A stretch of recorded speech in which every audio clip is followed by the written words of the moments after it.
Apakah agama membenarkan seseorang yang menggunakan ayat suci Al-Quran sebagai ajian penangkal setan? Apakah itu termasuk syirik atau tidak? Apakah ayat-ayat tertentu dalam ayat Al-Quran bisa dijadikan penangkal ilmu-ilmu hitam seperti santet, teluh, guna-guna, dan lain sebagainya?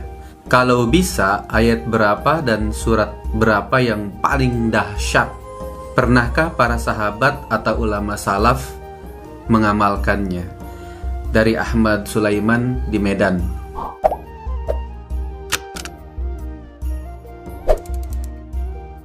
Ada sebuah kisah menarik yang terdapat di dalam kitab Sahih Al-Bukhari.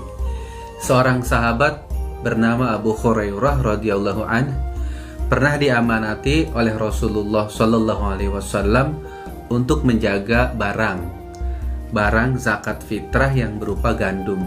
Suatu malam, seorang maling datang mengambil gandum itu sebanyak-banyaknya. Abu Hurairah segera menangkapnya. "Kamu akan saya laporkan kepada Rasulullah Shallallahu alaihi wasallam." Si pencuri merajuk, mohon ampun. Ia mengaku sebagai orang yang miskin yang mencuri makanan. "Saya janji tak akan melakukannya lagi," katanya. Mungkin karena merasa kasihan, akhirnya Abu Hurairah melepaskannya. Esok hari ketika ia menghadap Rasulullah Shallallahu alaihi wasallam, beliau sudah tahu apa yang terjadi semalam. "Abu Hurairah, apa yang kau lakukan kepada orang yang kau tangkap malam tadi?" Yang ditanya lalu menceritakan semua yang dialami. "Kamu dibohongi Abu Hurairah. Lihat saja, nanti malam dia akan mencuri lagi." Benar juga, dari tempat pengintaiannya Abu Hurairah melihat si pencuri itu mengendap-endap dan mengambil gandum dari gudang. "Kali ini aku tak akan melepaskanmu," katanya kepada dirinya sendiri. Lalu ditangkaplah orang itu. "Kamu akan saya laporkan kepada Rasulullah Shallallahu alaihi wasallam." Tapi sekali lagi pencuri itu merayu dengan kata-kata yang menghibah, yang lebih memelas lagi. Abu Hurairah kembali tersentuh dan melepaskannya. "Dia membohongi kamu lagi, Abu Hurairah. Nanti malam dia akan datang lagi," kata Nabi. Esok harinya pencuri itu benar-benar bandel.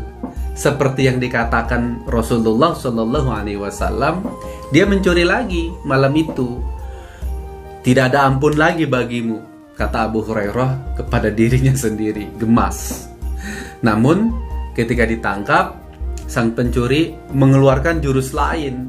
"Hai Abu Hurairah, maukah Anda saya ajari suatu yang jika Anda lakukan, Allah akan memberikan manfaat kepadamu?" katanya. Karena para sahabat Rasulullah Shallallahu alaihi wasallam senang pada perbuatan yang bagus dan penuh kebaikan. Akhirnya Abu Hurairah berbalik tanya, "Kalimat-kalimat apa itu?" "Begini," kata si pencuri, "bila kamu mau tidur, bacalah ayat kursi sampai akhir. Nanti dengan kalimat itu Allah akan menjagamu dari gangguan-gangguan setan." Setelah mendapat pelajaran ini, Abu Hurairah lalu melepaskan tangkapannya. Esoknya kembali lagi ke Rasulullah Shallallahu alaihi wasallam dan beliau bertanya tentang tindakan Abu Hurairah kepada sang pencuri.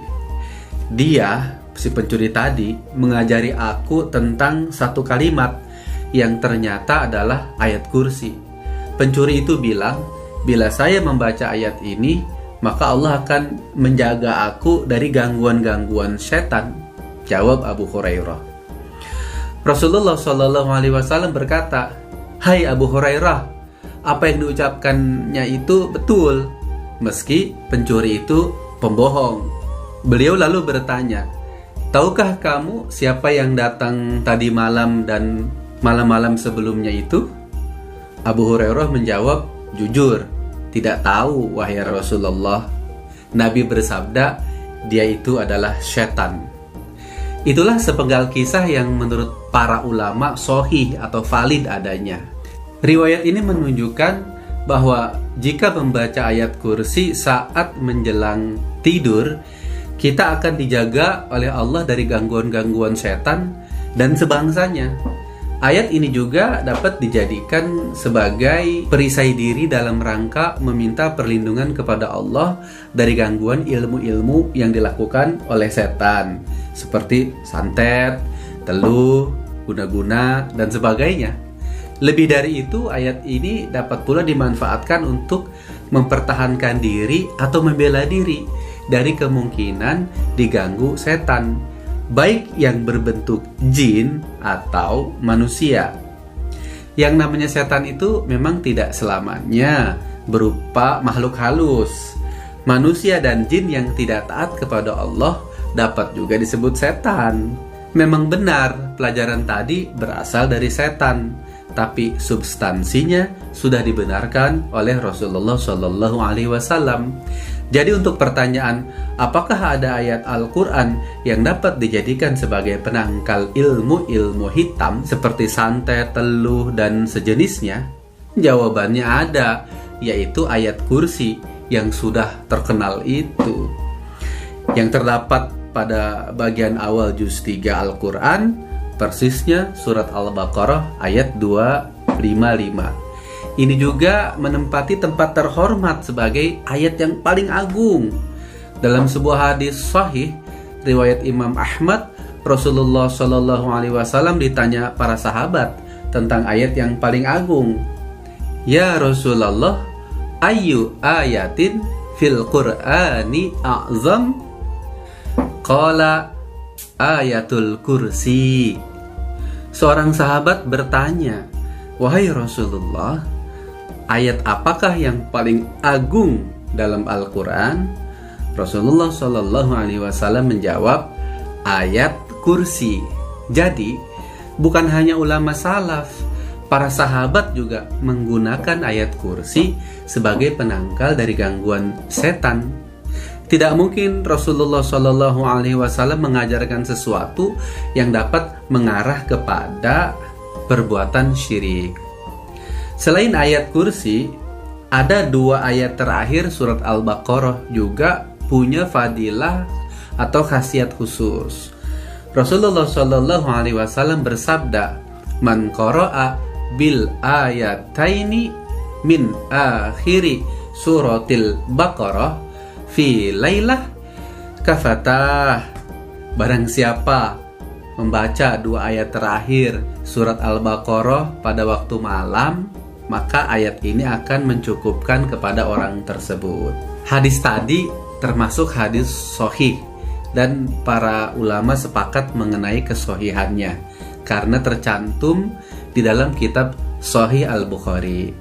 Tapi mereka berbeda pendapat mengenai maksud kata mencukupkan dalam hadis tersebut. Ada yang berpendapat 2 ayat itu cukup bagi pembacanya meskipun ia tidak sholat tahajud malam itu, jadi sebagai pengganti tahajud. Namun ada pula yang menafsirkan Allah akan melindungi pembacanya dari gangguan-gangguan yang mungkin terjadi pada malam itu. Kesimpulannya, ayat Al-Quran dapat dipakai sebagai doa kepada Allah untuk memberikan perlindungan kepada kita. Dan ini tidak termasuk perbuatan syirik. Yang namanya syirik itu adalah menganggap sesuatu selain Allah memiliki kekuatan seperti Allah. Rasulullah SAW bersabda, asyirku an taj'alallahi niddan wa huwa khalaqak. Syirik itu adalah engkau menjadikan sekutu atau yang menandingi bagi Allah, sementara Allah adalah yang menciptakanmu. Jadi bila kita punya keyakinan bahwa sesuatu selain Allah mempunyai kekuatan yang bisa melindungi, seperti memberi rizki, bahkan bisa membahayakan seperti halnya Allah, itu namanya syirik. Tapi bila kita membaca Al-Quran yang isinya mengandung doa-doa dengan keyakinan bahwa Allah akan melindungi kita, itu tidak termasuk dalam kategori apa yang disebut syirik. Ini dibenarkan dalam Islam. Mengenai kalimat zikir atau mantra-mantra, para ulama mengkategorikan menjadi 3. Yang pertama, mantra yang berisi kalimat-kalimat thayyibah, kalimat-kalimat yang baik, seperti zikir kepada Allah yang terdapat dalam Asmaul Husna. Bila kita baca dengan keyakinan Allah akan memberi perlindungan kepada kita, itu boleh. Bahkan itu dianjurkan lebih-lebih jika kalimat zikir itu adalah al-ma'surat, diajarkan Rasulullah langsung kepada kita. Kedua, kalimat zikir yang artinya dapat digolongkan syirik. Para ulama sepakat itu tidak boleh dan tidak boleh dibaca dan haram hukumnya. Ketiga, kalimat zikir atau doa-doa yang tidak ada kejelasan apakah termasuk kategori kalimat thayyibah, namun juga tidak ada kata-kata yang mengandung unsur kesyirikan. Para ulama ada yang membolehkan, tapi kebanyakan melarang membacanya. Abi sendiri cenderung pada pendapat kedua. Alasannya, kita tidak boleh melakukan sesuatu yang kita sendiri tidak tahu, tidak jelas mengenainya. Allah berfirman di dalam Al-Quran surat Al-Isra ayat 36, وَلَا تَقْفُ مَا لَيْسَ لَكَ بِهِ عِلْمٌ إِنَّ السَّمْعَ وَالْبَصَرَ وَالْفُؤَادَ كُلُّ أُولَئِكَ كَانَ عَنْهُ مَسْئُولًا. Dan janganlah kamu mengikuti sesuatu yang tidak kamu ketahui, karena pendengaran, penglihatan, dan hati nurani, semua itu akan diminta pertanggungjawaban. Demikian, wallahu a'lam. Terima kasih telah menyaksikan sampai selesai. Ikuti perkembangan semua pertanyaan seputar ibadah dan persoalan keagamaan Islam lainnya. Jika sahabat ada pertanyaan, silahkan DM ke IG Abiwan Official. Sampai jumpa di video selanjutnya. Wassalamualaikum.